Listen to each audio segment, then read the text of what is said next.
السلام علیکم۔ مداخلت کاروں کا بنیادی ہتھیار ٹارگٹ ملک اور معاشرے میں بے یقینی پیدا کرنا ہوتا ہے۔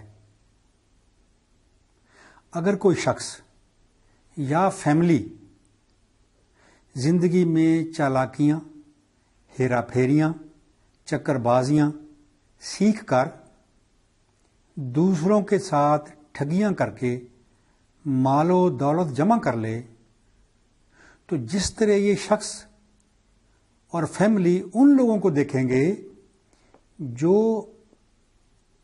ان جیسے نہیں ہیں، اور جس طرح ان کو اپنے بارے میں اعلیٰ ہونے کا غرور ہوتا ہے، جس طرح ان کو کسی اور بات میں کوئی حقیقت یا سچائی نظر نہیں آتی، جس طرح وہ اپنے جیسوں سے رشتے بنا کر رکھتے ہیں، اسی طرح مغرب کا ان ملکوں کے ساتھ رویہ ہے جن کو وہ غیر ترقی یافتہ کہتے ہیں، اور پاکستان ایک ایسا ہی ملک ہے۔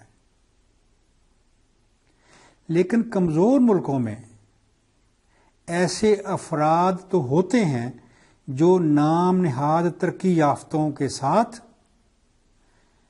قدم ملا کر تو نہیں، مگر ان کے بطور 2، 3، 4 نمبر بن کر کام کرنے کی صلاحیتیں رکھتے ہوتے ہیں، اور کمزور ملکوں کی طرح ایسے افراد کی پاکستان میں کوئی کمی نہیں ہے۔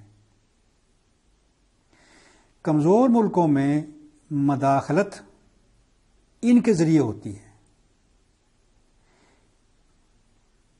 یہ مغرب اور کمزور ملکوں کے بیچ مداخلت کے لیے پائپ لائن کا کام کرتے ہیں۔ عمران کا تعلق ایسی ہی فیملی سے ہے، اور وہ خود اس سے بھی آگے نکلا۔ یہ کہ عمران کا باپ کرپٹ تھا، یہ ایک معمولی سی بات تھی۔ وہ کئی ہزاروں میں سے ایک تھا، لیکن بیٹا بہت ہونہار نکلا ہے۔ اب اگر عمران کے ذریعے مداخلت نہیں ہوگی تو اور کس کے ذریعے ہوگی؟ اس کے پاس تو اتنے میڈل اور ڈگریاں ہیں جو کسی اور کے پاس نہیں ہیں۔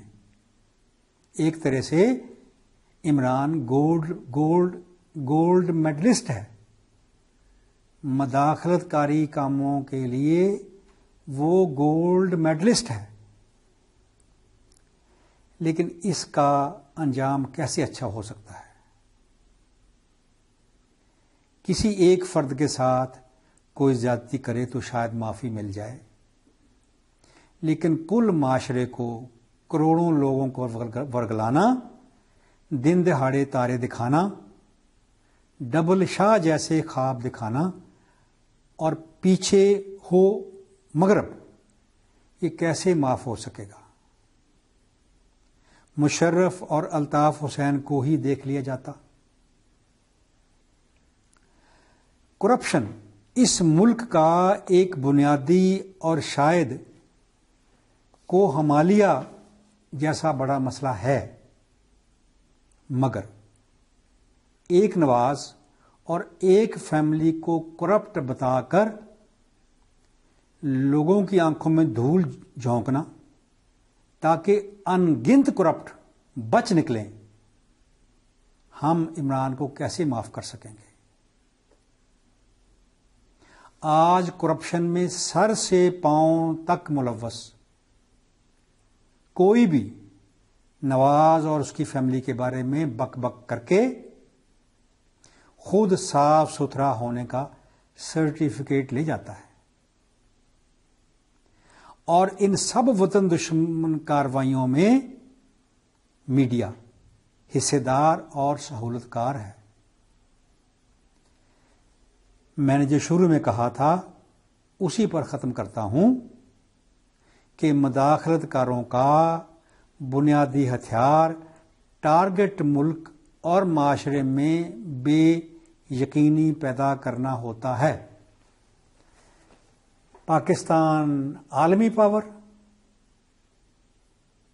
پاکستان عالمی پاور، پاکستان عالمی پاور، سندھی، بلوچی، پشتو، پنجابی، پاکستان زندہ باد، اسرائیل مرد آباد، اسرائیل مرد آباد، اسرائیل مرد آباد۔